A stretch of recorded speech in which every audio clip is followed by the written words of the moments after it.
अस्सलामुअलैकुम, मैं हूं मिर्जा नुमैर, एक आईटी कंसल्टेंट और टेक एजुकेटर, और मैं हूं उनकी एआई असिस्टेंट, जहां इल्म, टेक्नोलॉजी और सीखने का सफर आपके लिए होता है आसान और दिलचस्प। अच्छा, तो आज हम एक ऐसे मौजू पर बात कर रहे हैं जो हमारे माशरे में काफ़ी आम है, बच्चों की तरबियत के हवाले से। मेरा मतलब है ये डरा धमका कर बच्चों को काबू में रखने का तरीका।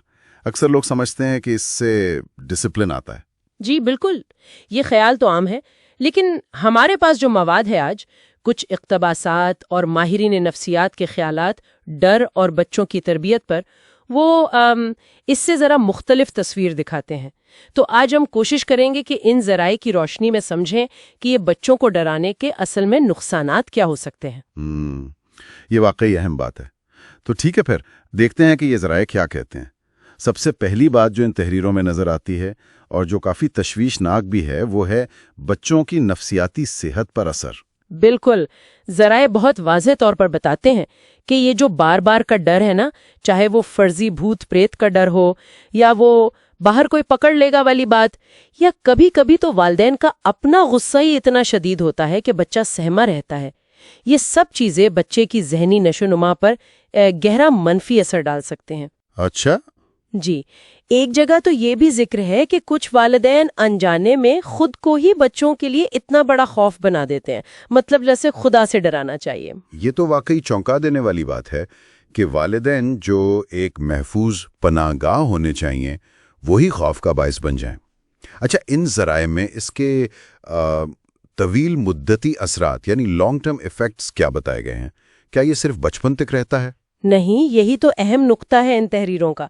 ये सिर्फ वक्ती डर नहीं होता, ये खौफ जो है ये बच्चे की शख्सियत का हिस्सा बन सकता है, और फिर मुस्तकबिल में आप देखें खुद एतमादी की कमी, डिप्रेशन, एंग्जाइटी, इस किस्म की जहनी परेशानियों का खतरा बढ़ जाता है। ओह जी, ज़राए का एक किलीदी नुक्ता यही है कि बचपन का ये तजुर्बा, ये खौफ बच्चे का दुनिया को देखने का नजरिया ही बदल सकता है। वो हर वक्त जैसे एक खतरे में महसूस करता है। यानी ये खौफ फिर पूरी जिंदगी उसके साथ चल सकता है। समझा। अच्छा, इन ज़राए में एक और बड़ा अहम नुक्ता था एतमाद के रिश्ते पर असर का। आमतौर पर तो जैसा मैंने कहा, बच्चे वालिदैन को सबसे महफूज समझते हैं। जी हाँ, और यही तो आप कह लें इन ज़राए का मरकजी ख्याल है कि जब वही महफूज जगह, वही पनाहगाह डराने लगे, तो बच्चे का वो जो बुनियादी भरोसा है ना, वो टूट जाता है, और ये उसकी जज्बाती सेहत के लिए बहुत ज़रूरी होता है। तो इन तहरीरों के मुताबिक नतीजा क्या निकलता है? बच्चा खुद को तन्हा महसूस करता है, गैर महफूज, उसकी खुद एतमादी कम हो जाती है, और वो शायद माशरे से भी कट जाता है, ये सोच कर कि भाई अगर मेरे अपने ही मुझे नहीं समझ रहे या डरा रहे हैं, तो बाहर वाले क्या कबूल करेंगे। ये तो ताल्लुकात पर बहुत ही गहरा असर है वाकई।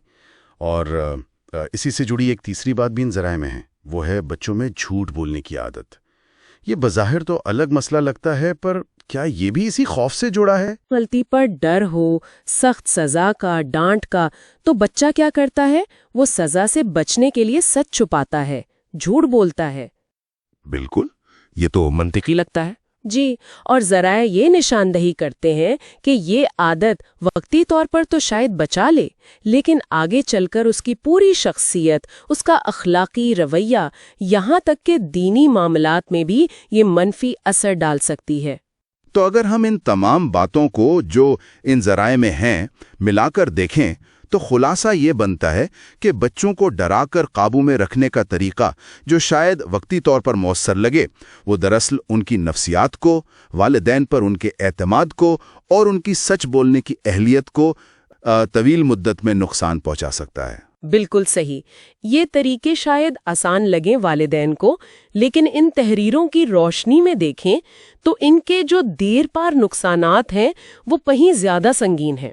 और यहाँ एक बहुत अहम सवाल पैदा होता है जिस पर गौर करना चाहिए कि अगर खौफ की वजह से बच्चे अपनी बुनियादी पनाहगाह यानी वालिदैन उन पर ही भरोसा नहीं कर पाते और अपनी गलतियां मानने से घबराते हैं, तो इस तरह के माहौल में पलने बढ़ने से जिंदगी की और कौन सी अहम समाजी और जज्बाती महारतें हैं जो शायद उनमें कभी ठीक से पनप ही ना सकें।